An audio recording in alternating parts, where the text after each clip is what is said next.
Au réveil quotidien, le corps humain entame un processus naturel de combustion des graisses corporelles avant même le premier repas. Ce mécanisme, intrinsèque à la biologie évolutive, est aujourd'hui pratiquement inactif.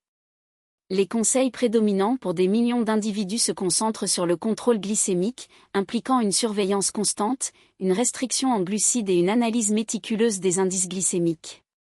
Même si de telles mesures présentent des bénéfices, un aspect fondamental reste négligé.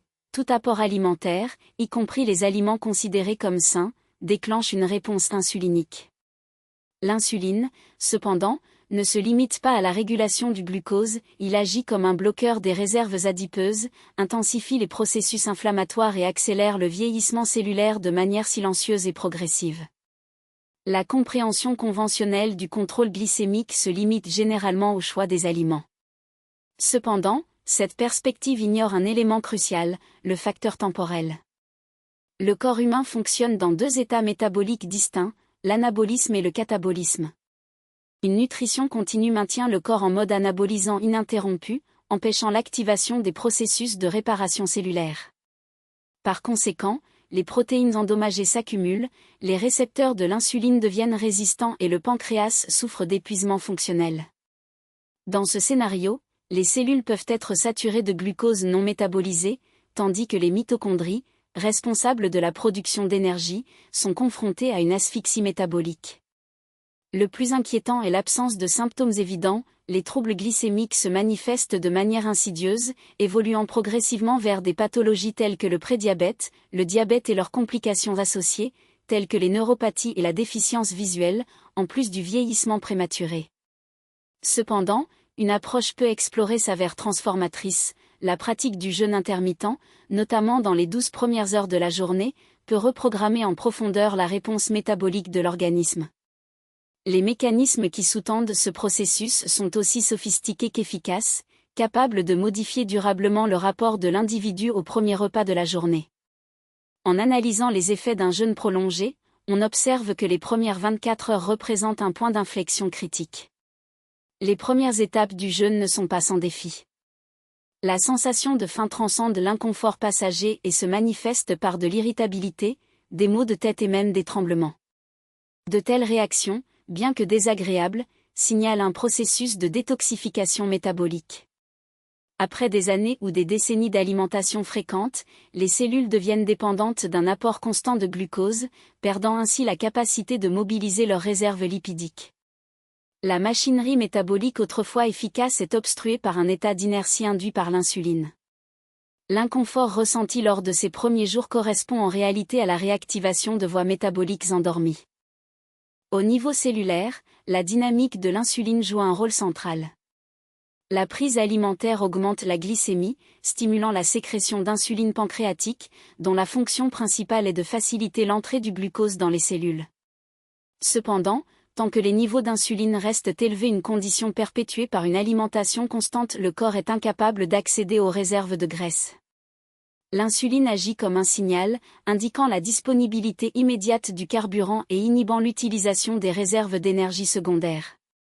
Le corps humain peut être comparé à un véhicule hybride, équipé de deux réservoirs, un pour le glucose et l'autre pour les graisses.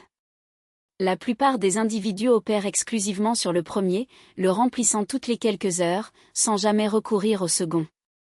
Le jeûne quotidien force la transition entre ces systèmes, processus initialement ardu en raison de la rigidité métabolique accumulée, mais qui, une fois accompli, déclenche des transformations notables.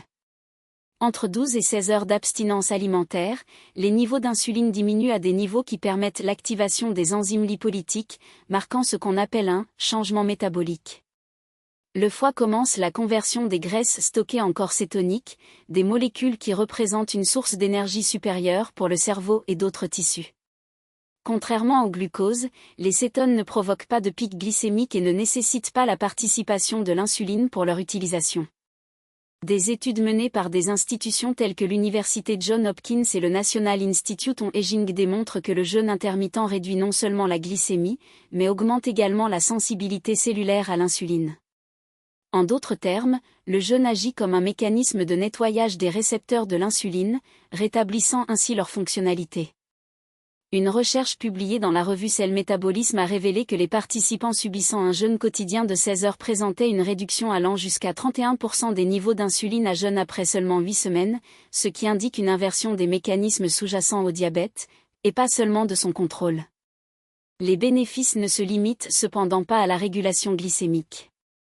Après 2 ou 3 semaines d'adaptation, de nombreuses personnes font état d'une clarté mentale sans précédent, d'une stabilité énergétique tout au long de la journée et d'une disparition spontanée des envies de sucre. La contradiction apparente réside dans le fait qu'en réduisant la fréquence des repas, on entraîne une augmentation des dispositions physiques et cognitives. L'explication réside dans la redistribution énergétique, alors que la digestion continue consomme environ 30% des réserves corporelles, le jeûne redirigeait cette énergie vers les processus de réparation cellulaire et d'optimisation cérébrale. Le phénomène le plus significatif se produit cependant au niveau intracellulaire, l'autophagie. Ce processus, dont le terme dérive du grec et signifie « autoconsommation », consiste en un mécanisme de recyclage cellulaire. Bien que son nom puisse suggérer quelque chose de nocif, il s'agit en réalité de l'un des processus anti-âge et de régulation métabolique les plus importants connus. Dans des conditions normales, les cellules accumulent des déchets tels que des protéines endommagées, des mitochondries dysfonctionnelles et des récepteurs d'insuline défectueux. À l'état nourri, le corps donne la priorité au traitement des nutriments, négligeant le nettoyage cellulaire.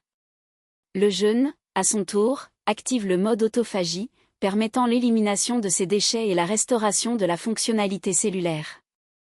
Pour illustrer, imaginez une maison sans entretien périodique, la vaisselle sale s'accumule, les déchets débordent et l'environnement devient malsain.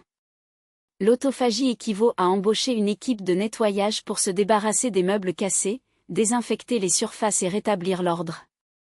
Les récepteurs de l'insuline, auparavant obstrués, retrouvent leur sensibilité, entraînant une stabilisation glycémique durable. Après quelques semaines de jeûne intermittent, non seulement la glycémie à jeûne diminue, mais la variabilité glycémique, les fluctuations brusques tout au long de la journée est atténuée. L'organisme se transforme en un système efficace et équilibré. La recherche indique que les pratiquants du jeûne intermittent constatent des réductions significatives de l'hémoglobine glyquée, HbA1c, un marqueur qui reflète la moyenne glycémique des 3 derniers mois. Une diminution de 0,5 à 1,5 point de cet indice peut représenter la différence entre un diagnostic de prédiabète et des valeurs considérées comme normales.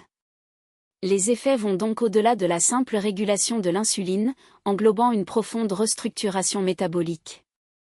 La pratique quotidienne du jeûne déclenche une cascade de changements hormonaux d'importance physiologique. Par exemple, on observe une augmentation significative des taux d'hormones de croissance, GH, qui peuvent atteindre jusqu'à 5% pendant les périodes de restriction alimentaire. Ce phénomène contribue non seulement à la préservation de la masse musculaire, mais également à l'optimisation de l'utilisation des réserves lipidiques comme source d'énergie. Dans le même temps, il y a une augmentation de la sécrétion de noradrénaline, un neurotransmetteur qui améliore la lipolyse, intensifiant ainsi la combustion des graisses. De plus, le cerveau répond à ce stimulus par une production accrue de facteurs neurotrophiques dérivés du cerveau, BDNF, une protéine essentielle à la neurogenèse, à la plasticité synaptique et à la protection contre les processus neurodégénératifs associés au déclin cognitif. L'adoption continue du jeûne intermittent, lorsqu'il est maintenu pendant des périodes prolongées, favorise des transformations qui transcendent les bénéfices métaboliques immédiats. Les individus qui intègrent cette pratique dans leur routine rapportent une reconfiguration de leur relation à la nourriture, dans laquelle l'acte de manger cesse d'être une réponse automatique à des stimuli externes ou émotionnels et devient un choix conscient. Ce changement de perspective se reflète non seulement dans le domaine biologique, mais aussi dans le domaine psychologique, accordant une plus grande autonomie sur les mécanismes de la faim et de la satiété.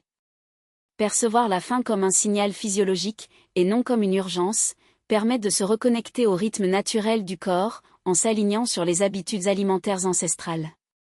Les effets secondaires de cette pratique, souvent sous-estimés, s'avèrent étonnamment profonds. Bien que l'objectif initial de nombreux praticiens soit la régulation glycémique, les bénéfices observés incluent l'amélioration de la qualité de la peau, la réduction des processus inflammatoires chroniques et le soulagement des symptômes tels que les douleurs articulaires et le brouillard cérébral. De tels résultats peuvent être attribués à la modulation des niveaux d'insuline, une hormone qui, en plus de réguler le métabolisme du glucose, agit comme médiateur inflammatoire. L'interruption cyclique de l'exposition à l'insuline provoquée par le jeûne entraîne une diminution significative de l'inflammation systémique, l'un des principaux facteurs à l'origine des maladies chroniques. Dans un contexte neurologique, la production de corps cétonique lors du jeûne offre une source d'énergie alternative pour le cerveau, supérieure au glucose en termes d'efficacité métabolique. Les corps cétoniques génèrent moins d'espèces réactives de l'oxygène, minimisant le stress oxydatif et favorisant une plus grande stabilité énergétique, ce qui se traduit par des améliorations de la clarté mentale, de la créativité et de la capacité de concentration. Les témoignages des praticiens décrivent une sensation d'éveil cognitif, comme si un voile était enlevé, permettant un fonctionnement cérébral plus agile et plus précis. Des études suggèrent que cette optimisation pourrait être associée à l'activation de voies de signalisation cellulaire favorisant la résilience et la longévité neuronale. La relation entre le jeûne et la longévité a fait l'objet de recherches scientifiques, avec des preuves indiquant l'activation de gènes et de voies métaboliques associées à l'allongement de la durée de vie. Parmi ces mécanismes, se distinguent les voies de signalisation impliquant les sirtuines et la protéine kinase activée par l'AMP, AMPK, toutes deux reconnues pour leur rôle dans la régulation du vieillissement et dans la promotion de l'autophagie, un processus de recyclage cellulaire qui élimine les composants endommagés et contribue au maintien de l'homéostasie. Ces mêmes voies sont activées dans des modèles de restriction calorique, la seule intervention prouvée pour prolonger la durée de vie d'un large éventail d'organismes, de la levure aux mammifères. L'une des idées fausses les plus répandues concernant le jeûne intermittent concerne la peur de la perte musculaire. Cependant, des études montrent que les jeûnes de courte durée, entre 12 et 18 heures par jour, n'entraînent pas de catabolisme protéique significatif. Au contraire, l'augmentation des taux d'hormones de croissance lors du jeûne favorise la préservation de la masse maigre, tandis que la mobilisation des acides gras comme source d'énergie est privilégiée. Le corps humain, adapté au fil des millénaires aux périodes de pénurie alimentaire, dispose de mécanismes efficaces pour accéder aux réserves de graisse sans compromettre les structures protéiques essentielles. La clé du maintien de la masse musculaire réside dans la combinaison du jeûne avec un apport adéquat en protéines pendant la période de repas et des exercices de résistance réguliers.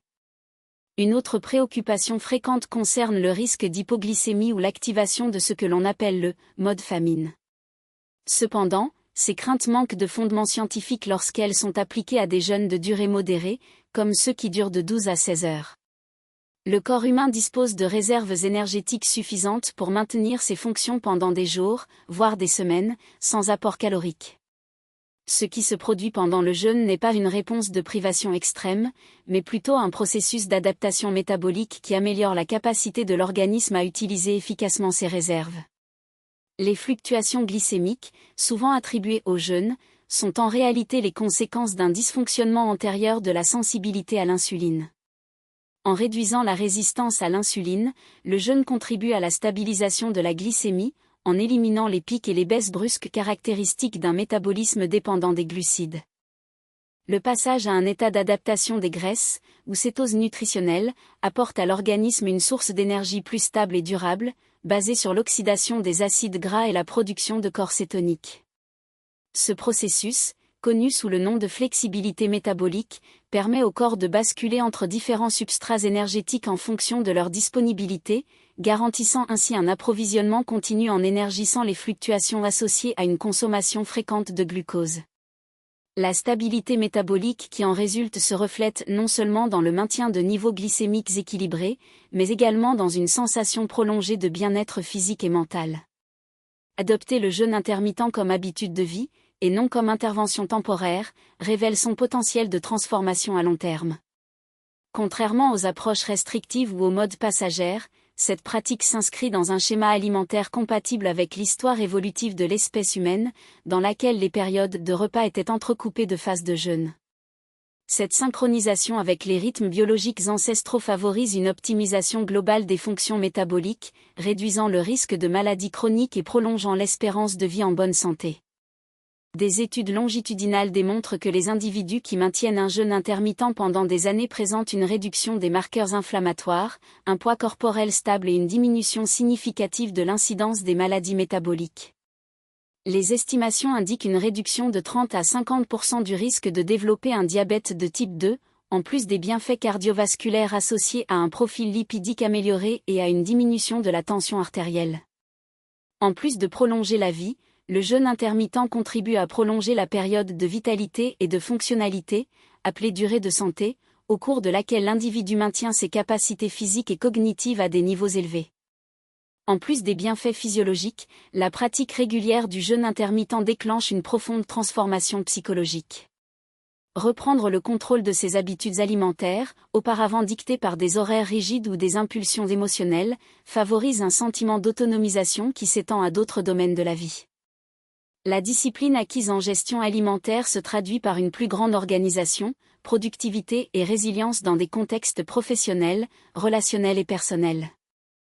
La faim, autrefois perçue comme une urgence, est désormais interprétée comme un signal naturel dont la réponse peut être retardée ou ajustée en fonction des besoins individuels. La maxime « la modération protège, l'élimination guérit » résume l'essence de cette approche. Bien qu'une consommation modérée de certains aliments puisse atténuer les dommages métaboliques, un véritable rétablissement de la santé nécessite l'arrêt temporaire de l'exposition constante à des stimuli qui perpétuent la résistance à l'insuline et l'inflammation chronique. Le jeûne, en prévoyant des périodes d'absence d'apport calorique, crée les conditions nécessaires pour que l'organisme puisse initier les processus de réparation cellulaire, d'autophagie et de régénération tissulaire. Cette pause métabolique est essentielle pour inverser les dysfonctionnements accumulés au fil des années de habitudes alimentaires inadéquates.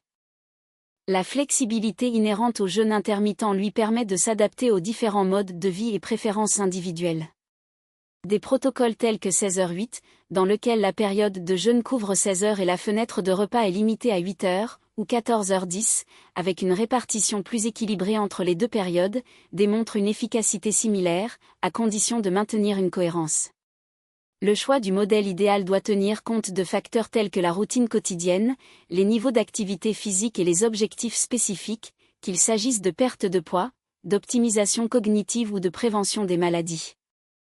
La clé du succès réside dans la régularité et non dans la perfection, permettant des ajustements en fonction des besoins et des circonstances de chacun. La connaissance des mécanismes et des bienfaits du jeûne intermittent représente un outil puissant pour la promotion de la santé et la prévention des maladies. Sa diffusion peut contribuer à réduire le fardeau des maladies chroniques dans la population, en plus d'offrir une alternative accessible et durable pour améliorer la qualité de vie. La décision d'intégrer cette pratique, même progressivement, constitue une étape significative vers une relation plus consciente et harmonieuse avec son propre corps, conformément aux principes de la médecine préventive et personnalisée.